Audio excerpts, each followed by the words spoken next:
सभी दोस्तों को जोहार। कैसे हो आप सभी लोग? उम्मीद है सभी लोग अच्छे होंगे। आज आप लोग का एक और प्रैक्टिस सेट मैथ को लेकर आए हैं, जो झारखंड उत्पाद सिपाही और आपके झारखंड पुलिस के लिए इम्पोर्टेंट क्लास रहने वाले हैं। और ये आपके प्रैक्टिस सेट नंबर 2 होने वाले हैं। ठीक है, तो ये आपके प्रैक्टिस सेट एक नए उम्मीद के साथ, नए उमंग के साथ इस प्रैक्टिस सेट को लाया गया है, जो आपके एग्ज़ाम में क्वेश्चंस रहने वाले हैं। ठीक है, तो इसमें आपके एक्सपेक्टेड क्वेश्चन है, जो एग्ज़ाम को देखते हुए क्वेश्चन को सेट किए गए हैं और ओरिजिनल पेपर जैसे आपके क्वेश्चंस लगने वाले हैं। चलिए मैं वीडियो को स्टार्ट करते हैं। अगर आप चैनल पर नए होंगे तो आप लोग चैनल को जो सब्सक्राइब कर लीजिएगा। ठीक है, और मैथ का अगर आप पहला प्रैक्टिस सेट नहीं देखे होंगे तो आप देख लीजिएगा। ठीक है, एग्जाम ओरिएंटेड क्वेश्चन आपके कराए जा रहे हैं मैथ को लेकर। ठीक है, और आपका साइंस का भी क्लास चल ही रहा है। चलिए फिर मैं वीडियो को स्टार्ट करते हैं। और मैं बता दूं कि इस वीडियो में एक क्वेश्चन, बहुत सारे कंटेंट के डाउट भी थे, तो वे भी क्वेश्चन को इसमें लिया गया है। चलिए फर्स्ट नंबर क्वेश्चन से आपका कि 3 संख्या है, 1:2:3 अनुपात में है तथा इसका महत्तम समापवर्तक 12 है। मतलब कि यहाँ पे आपसे एचसीएफ दे चुके हैं, ये 12 है। ठीक है, हो तो संख्या क्या है? मैं आपको पहले भी बताया था कि जो एचसीएफ होता है वह सभी संख्या में कॉमन होता है। जैसे यहाँ पे आपका 1:2:3 है ना, तो ये इसमें कॉमन है। इसका मतलब कि अगर हम इसे x मान लें, क्योंकि यहाँ पे रेशियो कंफर्म नहीं है, ठीक है, तो हमें यहाँ पे x मानना होगा। और यही x का वैल्यू आपका दिया हुआ है यहाँ पे 12। ठीक है, और मैं बताया था कि एचसीएफ एक ऐसा नंबर होता है जो इसमें भी कॉमन रहेगा, आपका इसमें भी कॉमन रहेगा और इसमें भी कॉमन रहेंगे। ठीक है, तो आप समझ गए होंगे। तो इसमें आप 12 का मल्टीप्लाई करोगे तो यहाँ पे 12 हो जाएगा, यहाँ पे आपका 12 दूना 24 और यहाँ पे आपका 12 दूना 36। इसका मतलब कि ये रेशियो कंफर्म हो गया कि 12:24:36 में है। जो यहाँ पे आप देखोगे तो कौन सा यहाँ पे आपके ऑप्शन करेक्ट होंगे? देखिए 12:24:36 जो आपके ऑप्शन यहाँ पे क्या है, बी करेक्ट है। ठीक है, तो मान लीजिए कि ये जो आपका रेशियो है इसमें कॉमन ये एचसीएफ होते हैं। तो अगर हम इस एचसीएफ को सभी रेशियो में, ये वाला रेशियो में अगर हम मल्टीप्लाई कर देंगे तो हमें यहाँ पे ओरिजिनल नंबर पता चल जाएंगे। चलिए, उम्मीद होगा क्वेश्चन समझ में आए होंगे। और आप लोग को क्लास का पीडीएफ चाहिए तो आप लोग टेलीग्राम चैनल को ज्वाइन कर लीजिए। क्लास के पीडीएफ आपको समय पे मिल जाते हैं। और ये मैं आपके क्लास का टाइमिंग बता दूं तो ये आपके सुबह में 10 बजे क्लास चलता है। ठीक है, और साइंस के लिए यहाँ पे आपके 12 बजे। ठीक है, चलिए अगला आपका क्वेश्चन की ओर चलते हैं। 2 नंबर क्वेश्चन है कि एक संख्या 38 से उतना ही अधिक है जितना 80 से कम है, यह संख्या क्या है? देखिए माना, यहाँ पे उभयनिष्ठ संख्या लिख देते हैं। माना उभयनिष्ठ उभयनिष्ठ संख्या, यहाँ पे हम मान लेते हैं कि क्या है, x है। ठीक है, तो एक संख्या मतलब कि x 38 से उतना ही अधिक है जितना कि 80 से क्या है, कम है। ये बराबर का रेशियो है। ठीक है, अब देखिए x को आप इधर लाइए तो यहाँ पे लाओगे तो 2x बराबर 80 और ये माइनस वाला इधर आएगा तो प्लस का यहाँ पे 38 हो जाएंगे। तो 2x बराबर, इसको ऐड करिए तो यहाँ 8 हो गया, यहाँ पे आपका 11। तो x बराबर कितना आ गया, यहाँ पे आपका 5 आ गया, एक यहाँ पे हासिल, मतलब 59 आया ना। वही संख्या पूछा था कि वह संख्या, मतलब यह संख्या क्या है, तो आपका 59 है। अब देखिए यहाँ पे 38 लिख लीजिए, चेक करके दिखा देता हूँ। 38 है, यहाँ पे 80 है और यहाँ पे आपका जो संख्या है वह आपका 59 है। यहाँ तक तो दिक्कत नहीं होनी चाहिए क्वेश्चंस में। अब तो यहाँ पे आपके 38 से ये कितना आपका ज़्यादा है, तो यहाँ पे आपका 21 ज़्यादा है। और ये कम कितना है 80 से, तो 21 ही कम है। तो वही यहाँ पे बोला जा रहा है कि एक ऐसा संख्या है जो 38 से उतना ही अधिक है जितना कि 80 से कम है। तो ये आपके 59 है, जो ऑप्शन यहाँ पे आप देखिएगा बी क्या है, करेक्ट है। मतलब कि 38 से उतना ही अधिक है, ठीक है, जितना 80 से कम है। तो देखिए दोनों यहाँ पे क्या है, बराबर है, 21-21। चलिए अगला आपका क्वेश्चन है। चलिए अगला आपका 3 नंबर क्वेश्चन है कि एक दुकानदार अंकित मूल्य पर 10% छूट देने के बाद 8% का लाभ कमाता है, अंकित मूल्य कितना होगा? मान लेता हूँ कि यहाँ पे अंकित मूल्य 1 है। अब इस पे जो है 10% का छूट देता है, इसका मतलब कि 90/100 पे देता है। बराबर जो है यहाँ पे 18% का लाभ होता है, मतलब यहाँ पे 108। ठीक है। अब देखिए 0 से 0 गया, 9 से इसको काट दीजिए, ये 1 यहाँ 2, मतलब कि x आ गया आपका 120। मतलब अंकित मूल्य जो है वह 120 रुपये है, जो ऑप्शन आपके यहाँ पे भी करेक्ट है। चलिए, उम्मीद होगा क्वेश्चन समझ में आए होंगे। नेक्स्ट आपसे 4 नंबर क्वेश्चन है। आसान क्वेश्चन है। 10% वार्षिक दर से कितने समय में किसी धन का साधारण ब्याज इस धन का 0.125 गुना बना होगा? देखिए यहाँ पे आपका बना नहीं होगा ना, यहाँ पे गुना होगा। आप लोग इसे कर लीजिएगा, अच्छा, गुना। ठीक है। देखिए यहाँ पे क्या है, एसआई, मतलब कि यहाँ पे साधारण ब्याज इस धन का, मतलब प्रिंसिपल का 0.125 का मल्टीप्लाई है। ठीक है। तो यहाँ पे आपका सिंपल इंटरेस्ट बटा में आपका पी आ जाएगा, तो यहाँ ये पॉइंट हटाइए, तो यहाँ पे आपका 3 जीरो आ जाएगा। अब चलिए काटिए इसको, 25 से ये 5 बार में गया, यहाँ पे आपका 40 हो गया, 5 से करेगा 1/8। इसका मतलब कि प्रिंसिपल कितना हुआ है, 8, और इस पे हमें ब्याज मिल रहा है 1 रुपये का। आपसे पूछा हुआ है टाइम, टाइम बराबर क्या फॉर्मूला होता है, एसआई इंटू का 100 बट्टा का प्रिंसिपल इंटू का रेट। अब यहाँ पे आपका सिंपल इंटरेस्ट कितना है, 1, गुना का 100, प्रिंसिपल कितना है 8 रुपये, गुना रेट कितना 10%, 0 से 0 गया। चलिए 4 ये हुआ, 2 से करिएगा तो यहाँ 5 होगा। इसका मतलब कि इसको करिएगा तो आपके 1 सही 1/4 ईयर हो जाएंगे ना। 1 सही 1/4 ईयर, जो ऑप्शन आपका दिखेगा, तो यहाँ पे ए क्या है, करेक्ट है। चलिए अगला आपके क्वेश्चंस को चलते हैं। चलिए, आसान क्वेश्चन था, और जो भी क्वेश्चंस आपके मैथ का बताया जा रहा है, आपके पेपर के अकॉर्डिंग क्वेश्चन को सेट किया जा रहा है। 2019 में जो पेपर हुआ था, उसी के जस्ट एक्सपेक्टेड पेपर ये सेट किए गए हैं। आइए, अगला आपका क्वेश्चन है 5 नंबर। रमेश यदि 10 किलोमीटर पर घंटे की गति से चले तो वह एक निश्चित दूरी 24 घंटे में तय करता है। यदि वह इसी दूरी को गाड़ी से 16 किलोमीटर पर घंटे की गति से तय करता है तो उसके द्वारा लिया गया समय घंटा में क्या होगा? देखिए यहाँ पे दो बातें हैं। अगर रमेश जो है 10 किलोमीटर पर घंटे की गति से चले, ठीक है, तो उसको 24 घंटा लग रहा है। अगर वह स्पीड को बढ़ा दे, मतलब कि 16 किलोमीटर पर घंटे की स्पीड से चले, तो यहाँ पे टाइम कितना लगेगा? सबसे पहले कि हमें यहाँ पे डिस्टेंस निकालना होगा। तो डिस्टेंस बराबर फार्मूला होता है एस इंटू का टी। स्पीड क्या है यहाँ पे, 10 किलोमीटर पर घंटा, गुना टाइम 24 घंटा। इसका मतलब यह है कि यहाँ पे आपका 240 किलोमीटर ये डिस्टेंस हमें मिल चुके हैं। अब हमें टाइम चाहिए, तो टाइम बराबर डिस्टेंस अपॉन का क्या होता है, स्पीड। डिस्टेंस कितना है 240, बट्टा में आ जाइए।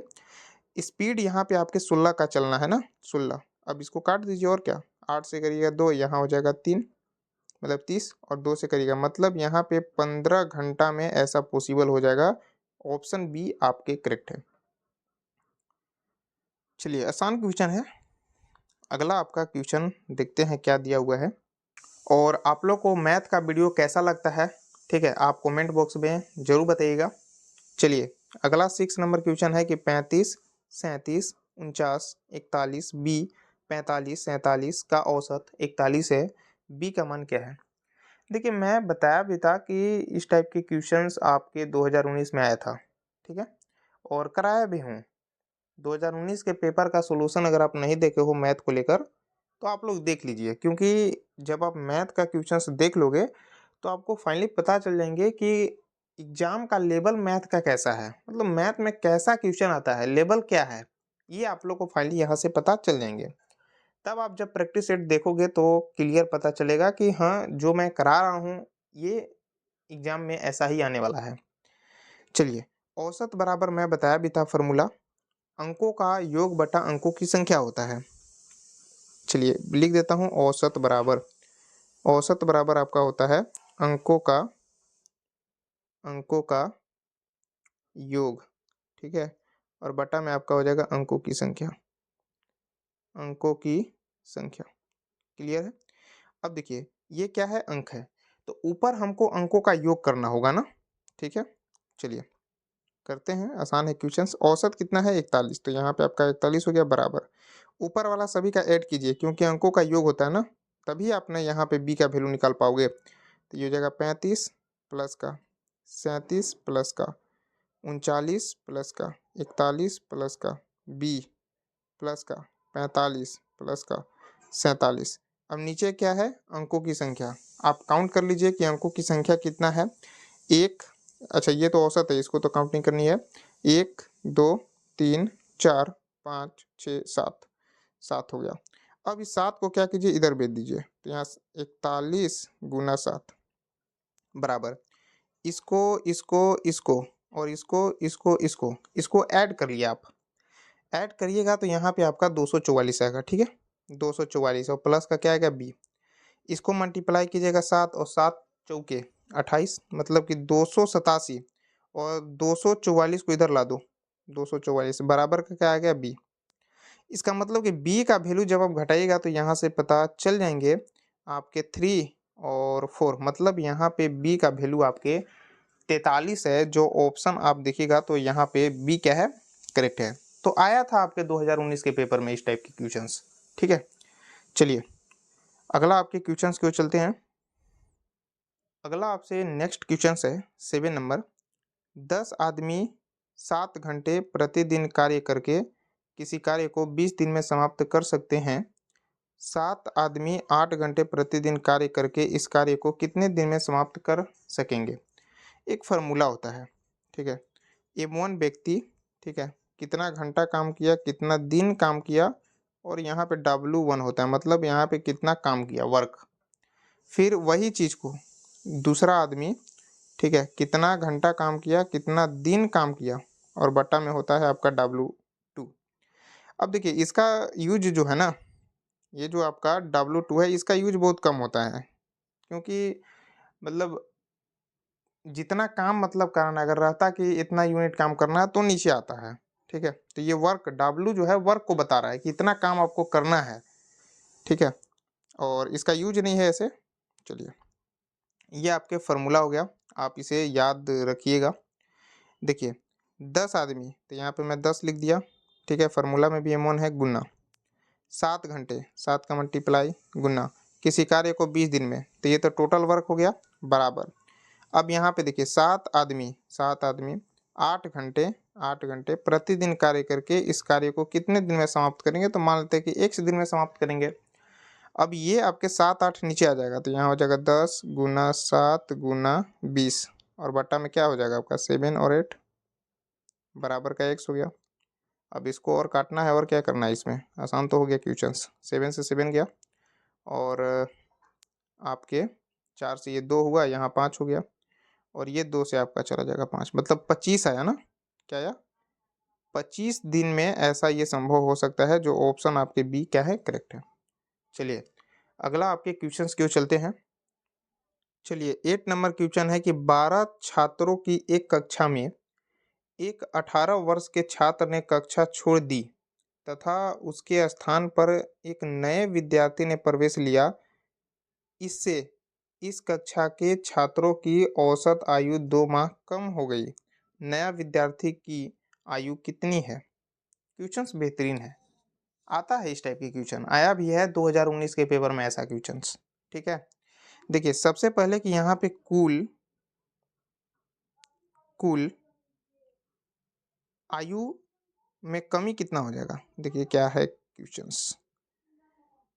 क्वेश्चंस यहाँ बोला हुआ था कि 12 छात्रों की एक कक्षा में एक 18 वर्ष के छात्र ने जब कक्षा छोड़ दी और जब दूसरा व्यक्ति आया, उसके आने से छात्रों की औसत आयु जो है 2 माह घट गया। इसका मतलब कि 12 छात्र में एक छात्र का 2 माह अगर घट गया है तो 12 छात्र में कितना माह घट गया, टोटल कीजिएगा तो यहाँ पे 24 मंथ, ठीक है। और 24 मंथ मतलब कि यहाँ पे 2 ईयर। क्लियर है। अब पूछा हुआ है कि तो हो गई नए विद्यार्थी की आयु कितनी है। देखिए सिंपल सी बात है कि 18 वर्ष का जो भी कैंडिडेट गया, ठीक है, और उसके बदला में दूसरा कैंडिडेट आता है और उसके आने से एक कैंडिडेट पे 2 मंथ जो है आपका आयु कम हो जाता है, तो 12 कैंडिडेट पे 2 का मल्टीप्लाई करेंगे, इसका मतलब कि 24 मंथ कम हो गया, इसका मतलब कि 2 ईयर कम हो गया। और जब 2 ईयर कम हो गया, इसका मतलब कि जब 18 वर्ष का जो कैंडिडेट गया था, तो इसका मतलब कि 16 वर्ष के कैंडिडेट आया तभी 2 ईयर की कमी हुआ है। इसका मतलब व्यक्ति आया वह कितना का आया, आपका 18 ईयर का तो गया और आपके 16 ईयर का आया, इसका मतलब ये हुआ तभी यहाँ पे 2 ईयर का कमी हुआ है। ठीक है, तो ये 16 वर्ष का व्यक्ति आया था। ठीक है, चलिए यहाँ पे आपके ऑप्शन बी क्या है, करेक्ट है। अगला आपके क्वेश्चंस की ओर चलते हैं। 9 नंबर क्वेश्चन है कि एक थैले में 1 रुपये 50 पैसे 25 पैसे के सिक्के 5:4:2 के अनुपात में है तथा इसका कुल मूल्य जो है 150 रुपये है, तो 1 रुपये के सिक्के कितनी है। आपके 2019 में ऐसा क्वेश्चन आया था। ठीक है, देखिए 1 रुपये, ठीक है, 50 पैसे और 25 पैसे। ठीक है, तो यहाँ पे किस रेशियो में है, 5:4:3 में है, नहीं सॉरी 2 में है। ठीक है, आइए अब यहाँ पे आपके 1 रुपये के यहाँ पे 5 सिक्के हैं, मतलब कितना हो गया, 5 रुपये हो गया। ठीक है, और 50 पैसे के 4 सिक्के हैं, मतलब कि 2 रुपये हो गया, क्योंकि 100 पैसा बराबर 1 रुपये होता है। लिख देता हूँ, 100 पैसा बराबर 1 रुपये। ठीक है, ये चीज़ आप काउंट कर लीजिएगा। अब देखिए 25 पैसे के यहाँ पे 2 सिक्के, इसका मतलब कि यहाँ पे 0.5 रुपये है, सभी रुपए में कन्वर्ट कर दिया, तो यहाँ पे 7.5 का वैल्यू कितना दिया है, 150, क्योंकि इसका जो है कुल मूल्य जो है 150 रुपये है। यहाँ पे एक यूनिट कितना आ जाएगा, 150 बटा में 7.5, पॉइंट हटेगा 0 ऊपर, यहाँ हो जाएगा 2, इसका मतलब कितना हो जाएगा 20, एक यूनिट 20 हो गया ना। अच्छा, पूछा था कि 1 रुपये के सिक्के की संख्या कितनी है। 1 रुपये के सिक्के की संख्या ये है, कितना रेशियो में है, 5 के रेशियो में है। एक रेशियो का वैल्यू 20 का है, 5 का कितना हो जाएगा 100। इसका मतलब कि 1 रुपये के सिक्के की संख्या कितनी थी, 100 वो सिक्का था, जो ऑप्शन आपके सी क्या है, करेक्ट है। चलिए अगला आपके क्वेश्चंस की ओर चलते हैं। अगला आपका 10 नंबर क्वेश्चन है, और इस क्वेश्चन में बहुत सारे कैंडिडेट का डाउट भी था, तो ये फिर से मैं क्वेश्चंस करा रहा हूँ। देखिए ए तथा बी एक कार्य को 7 दिन और 8 दिन में समाप्त कर सकते हैं। यदि वे दोनों एक दिन छोड़कर एक दिन कार्य करें तथा ए पहले प्रारंभ करे, तो कार्य कितने दिन में समाप्त हो जाएंगे। आपको पहले तरीके बनाना है, जैसे आप यहाँ पे ये निकाल लीजिए कि कितना काम है। ठीक है, चलिए ए किसी कार्य को कितना दिन में, 7 डे, और बी किसी कार्य को कितना दिन में, 8 डे। ठीक है, तो टोटल यहाँ पे एलसीएम लीजिएगा तो कितना हो जाएगा आपका, चलिए एलसीएम लेते हैं 56 ना, तो यहाँ 8 हो जाएगा, यहाँ 7। इसका मतलब ये क्या है, आपके इफिशियंसी है, कार्य करने की क्षमता। लेकिन क्वेश्चंस पूछा ही थोड़ा अलग लेवल का है। क्वेश्चंस पूछा है कि दोनों एक साथ काम नहीं करते हैं, दोनों एक एक दिन छोड़कर काम करते हैं। पहला दिन ए किया तो दूसरा दिन बी करेगा, फिर तीसरा दिन ए करेगा, फिर चौथा दिन बी करेगा, तो इस टाइप से ये सर्कल चल रहा है। ठीक है, तो देखिए यदि दोनों एक दिन छोड़कर एक दिन कार्य करे तथा ए प्रारंभ करे, अब ए प्रारंभ करता है उसके बाद बी करता है। ठीक है, तो एक दिन में ये बताइए कि ए कितना यूनिट काम किया, 8 यूनिट, क्योंकि करने का एफिशिएंसी 8 का है। दूसरा दिन क्या लगा, बी लगा, ये ए किया, ठीक है, और दूसरा दिन ये बी किया, तो 2 दिन में कितना हो गया, 8 पहले वाला प्लस का और बी आपका 7। इसका मतलब कि 2 दिन में कितना काम हुआ, आपके 15 यूनिट। इसका मतलब ये हुआ कि 2 दिन में कितना यूनिट काम हो गया, 15 यूनिट। हमें टोटल काम कराना कितना है, 56 का। ठीक है, और 2 दिन में 15 यूनिट काम हो रहा है। ठीक है, अगर हम यहाँ पे 4 का मल्टीप्लाई कर देंगे तो कितना हो जाएगा, यहाँ पे 8 डे में आपके 60 यूनिट काम होगा, तो हमें तो 60 यूनिट कराना नहीं है, क्योंकि यहाँ पे 56 यूनिट हमको काम कराना है। तो यहाँ आप 3 का फिर मल्टीप्लाई कीजिए। ठीक है, 15 तिया 45, तो 3 का यहाँ आप मल्टीप्लाई करो, फिर यहाँ करो, तो यहाँ 6 डे बराबर कितना आ गया, 15 तिया 45। इसका मतलब ये हुआ कि 6 दिन में जो काम हुआ है ना, वह 45 यूनिट ही काम हुए हैं, और अभी आपका काम जो बचा हुआ है 11 यूनिट है। 5 45 में 5 जोड़ेंगे और 6 उधर, मतलब कि 11 यूनिट काम अभी भी बाकी है। अब किसका पारी है करने का, तो ए का है। अब ए से हम एक दिन करा लेते हैं, ठीक है। तो 7वां दिन जब 8 यूनिट करेगा तो इसमें 8 जुड़ जाएगा, तो कितना हो जाएगा यहाँ पे 53। इसका मतलब कि 7 दिन में 53 यूनिट काम हुआ है। 3 यूनिट अभी भी हमको काम कराना है। और अब किसका पारी है करने का, बी का। लेकिन बी जो है एक दिन में यहाँ पे 7 यूनिट काम कर रहा है, लेकिन हमें यहाँ पे तो 7 यूनिट काम नहीं कराना है, हमें तो यहाँ पे 3 यूनिट काम घट रहा है, ठीक है। अब देखिए, अगर आप ऑप्शन से बनाइएगा तो आसानी से बना लिएंगे, ठीक है, काट सकते हो। जब ये काम 7 दिन में अभी हुआ है, ठीक है, और थोड़ा सा अभी डे बढ़वे करेगा, तो इसका मतलब कि 5 डे में तो होगा नहीं, 6 डे में तो होगा नहीं, ठीक है। और यहाँ पे 2 ऑप्शन बच जाता है, 8 डे में या फिर 7 डे में। तो ये तो फिक्स है कि 8 डे में भी नहीं होगा, अगर ऑप्शन से बनाओगे तो, ठीक है। तो ये भी नहीं होगा, तो ऑप्शन यहाँ पे एक करेक्ट है। ऐसे भी आप बना सकते हो। अब देखिए, बी का पारी एक दिन में बी कितना यूनिट करता है, 7 यूनिट, ठीक है। अगर हम यहाँ पे 1 यूनिट कितना दिन में कर देगा, 1 बट्टा अगर 7 को इधर ला देंगे तो 1/7 दिन में 1 यूनिट काम होगा। और हमें 3 कराना है, तो यहाँ भी आप 3 का मल्टीप्लाई कर दो, यहाँ भी 3 का मल्टीप्लाई कर दो, तो यहाँ पे 3/7 डे में कितना यूनिट हो रहा है, 3 यूनिट काम हो रहा है। और हमें 3 यूनिट के ही ज़रूरी है, तो यहाँ पे 7 डे में इतना हुआ और 3/7 डे में आपके 3 यूनिट हुआ, तो टोटल तो 56 यूनिट काम हो गया। इसका मतलब कि 7 डे ये हो गया प्लस का, और यहाँ पे 3/7 हो गया, ठीक है। तो ऐसे भी आप लिख सकते हैं 7 सही 3/7 डे। चलिए, ऑप्शन आपके यहाँ पे क्या है, करेक्ट है। उम्मीद होगा क्वेश्चंस आपको समझ में आए होंगे। सबसे बेहतरीन और सबसे आसान तरीका से आप लोग को क्वेश्चन में समझाया, ठीक है। तो आप लोग को झारखंड उत्पाद सिपाही में जो 10 क्वेश्चंस कराया जा रहा है, क्वेश्चंस का लेवल कैसा है, आप कमेंट में इस चीज़ को ज़रूर बताइएगा, ठीक है। क्योंकि आप लोग अगर बोलोगे तो हाई लेवल का भी क्वेश्चंस मैं करा दूंगा, लेकिन क्वेश्चंस का लेवल कैसा है आप कमेंट में ज़रूर बताइएगा। और अभी तक आप वीडियो को लाइक नहीं किए हो तो वीडियो को लाइक करके चैनल को जरूर सब्सक्राइब कर लीजिएगा, और वीडियो को अपने दोस्तों के साथ जरूर शेयर कीजिएगा। चलिए फिर मिलते हैं आपके मैथ के और अगले प्रैक्टिस सेट की ओर।